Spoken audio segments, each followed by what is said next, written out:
படத்தோட ப்ரெஸ் மீட்டில் வந்து கௌரி கிஷன் இருக்காங்க, அவளோட வெயிட் என்ன அப்படின்னு சொல்லி ஒருத்தர் கேட்டிருந்தாரு. அதாவது ஆர்எஸ் கார்த்திக் அவர்கள். அதை பற்றி நீங்கள் ஒரு விமர்சகராக இருக்கீங்க, அதை பார்த்தோன்னே உங்களுக்கு என்ன சார் தோணுச்சு? உங்கள் வெயிட் என்ன அப்படின்னு கேட்குறது பாடி ஷேமிங்கா? அவங்க நான் குண்டா இருக்கிறதுனால நீங்கள் நீ இப்படி கேட்டீங்க அப்படின்னு சொல்லி அவங்க சொல்லுவாங்க. அதெல்லாம் இல்லை.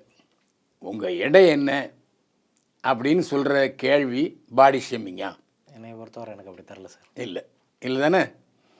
அப்போது அவங்க டென்ஷனில் அவங்க ஹார்மோன் கோளாறுன்னு அவங்களே சொல்கிறாங்க. ஒருவேளை அதன் காரணமாக அவங்க அதை தப்பாக எடுத்துக்கிட்டாங்களா, பேனை பெருமாளாக்குனாங்களா, சின்ன விஷயத்தை ஊதி பெருசாக்குனாங்களாங்கிறதான கண்டென்ட்டு. இதுக்கு வந்து தமிழக நடிகர் சங்கம் கண்டனம், அம்மா மலையாள நடிகர் சங்கம் கண்டனம், ப்ரெஸ் கிளப்பு கண்டனம். அப்போது கண்டனம் என்ன விஷயத்துக்காக கண்டனம்? இப்போது டாக்டர்கிட்ட போனோன்னா எடுத்தோடனே அவங்க வெயிட் என்ன போய் செக் பண்ணிட்டு வாங்கன்னு கேட்குறாரு இல்லையா? அது ஒரு தவறான அர்த்தமாக இருந்தால் அப்படி கேட்பாரா? கேட்க மாட்டார்ல.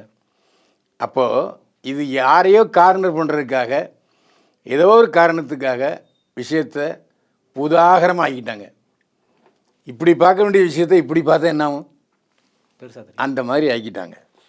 ஆனால் இது வந்து சரியான வழிமுறை அல்ல.